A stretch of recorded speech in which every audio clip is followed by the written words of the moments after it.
if you can live with one woman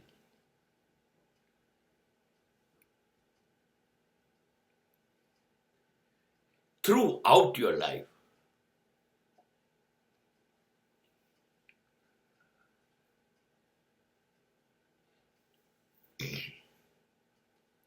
happiness is a guarantee.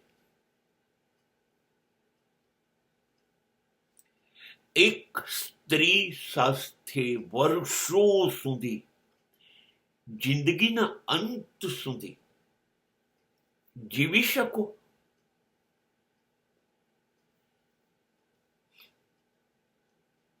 જો જવાબ હોય હા, તો જવાબ છે કે તો માત્ર ને માત્ર સુખી થઈ શકશો. હિન્દુસ્તાનમાં, હિન્દુ સમાજમાં જે લગ્નની વ્યવસ્થા ગોઠવાઈ હતી એ આ જ આશય માટે ગોઠવાઈ હતી. ભલે એવું કહેવામાં ન આવ્યું હોય, પણ આ વ્યવસ્થાનું પરિણામ બહુ જ ડાપણ અને શાણપણથી ભરેલા વૃદ્ધોએ આ માટે જ પરિણામ નક્કી કરીને આ વ્યવસ્થા ગોઠવી હતી.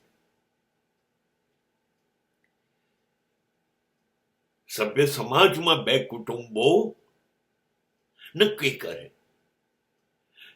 સલામતી અને શાંતિ, સમૃદ્ધિ વગેરે વગેરે બધા પ્રશ્નોની ચર્ચા કરી અને યુવાન યુવતીને ભેગા કરીને લગ્નની પ્રથા ગોઠવી હતી.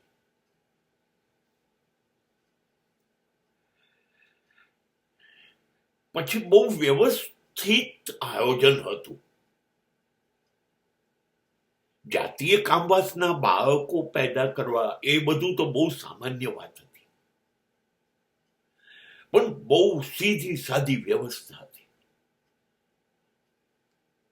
કમાણીનો બધો જ ભાર પુરુષો ઉપાડશે અને ઘરની બધી જ જવાબદારીઓ સ્ત્રીઓ ઉપાડશે.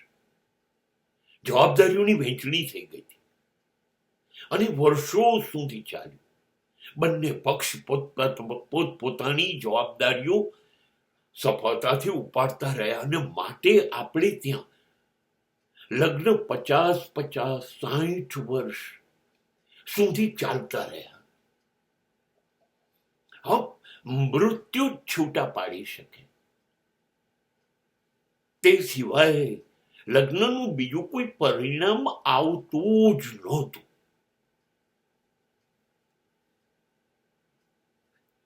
અને આ સુંદર વ્યવસ્થા છે.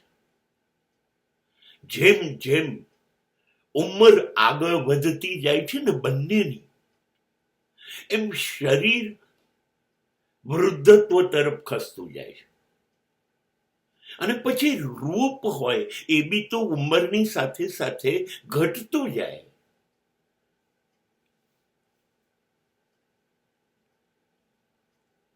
અને પછી બંનેનું રૂપનું આકર્ષણ અને કામવાસના, સેક્સ નું આકર્ષણ લગભગ 2, 3, 4 જે બાળકો હોય એ થતા પૂરું થઈ ગયું હોય, આકર્ષણ પૂરું થઈ ગયું હોય, સંતોષ હોય બંને જણને અને બંને પાછા પોતપોતાની જવાબદારીમાં લાગી જાય. આ ચાલ્યા જ કર્યું અને આ શ્રેષ્ઠ વ્યવસ્થા છે. ઉંમર વધવાની સાથે સાથે સમજણ બંને પક્ષમાં વધતી જાય, એકબીજાને બરાબર ઓળખતા થઈ જાય, સમજતા થઈ જાય, ચહેરો વાંચી લેતા થઈ જાય, આંખો વાતો કરતી થઈ જાય, બોલાયા વગર બધી જ વાતો એકબીજા સમજી જાય, લાગણીઓ બંનેની એક હોય, મારાપણું બંનેમાં હોય. જેમ આગળ વધતા જાય વૃદ્ધત્વ તરફ એમ મારો પતિ મારી પત્ની આ વધતું જાય છે આગળ જતા.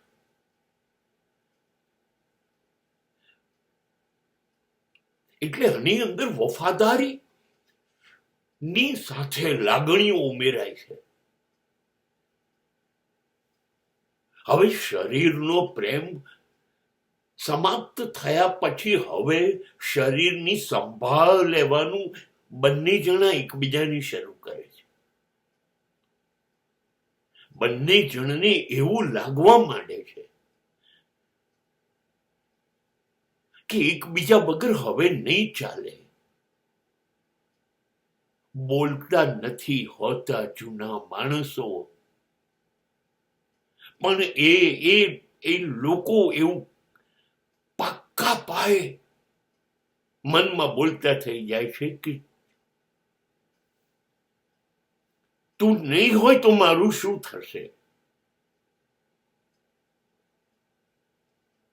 આવું વિચારતા થઈ જાય છે.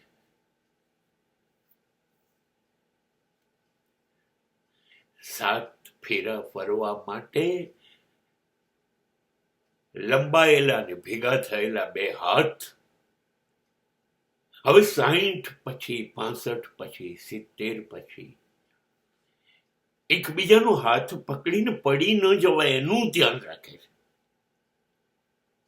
ચશ્મા શોધી આપે છે, ચપ્પલોનું ધ્યાન રાખે છે. ધ્યાન રાખજો પાછા પગથિયું ભૂલી ન જતા દાદરો ઉતરતા. એની દવાઓનું ધ્યાન રાખે છે, એના ખોરાકનું ધ્યાન રાખે છે.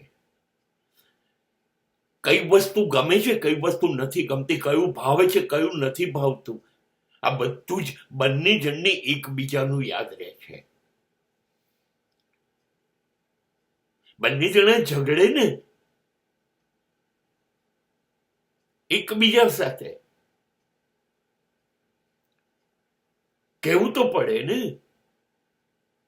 ઘર છે તો વાસણો અથડાવાના તો છે જ, પણ એ પણ નાટક હોય છે. એમની વચ્ચેની નાનકડી બોલચાલ એ લોકોને એકબીજાની વધુ નજીક લાવે છે. ભૂલ જેની ના હોય ને એ બી કબૂલ કરતું થઈ જાય છે.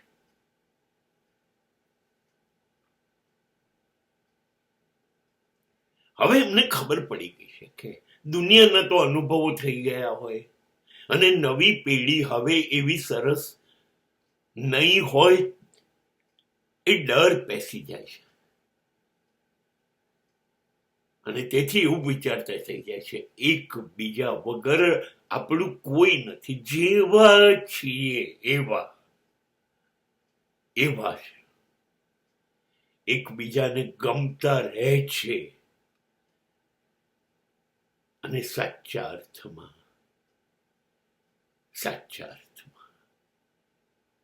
આ લોકો જીવતા હોય છે. માટે કહું છું કે જો બહુ જ વર્ષો જીવનના અંત સુધી જોડે રહેવાની હિંમત હોય તો ખાતરી સુખી થવાશે.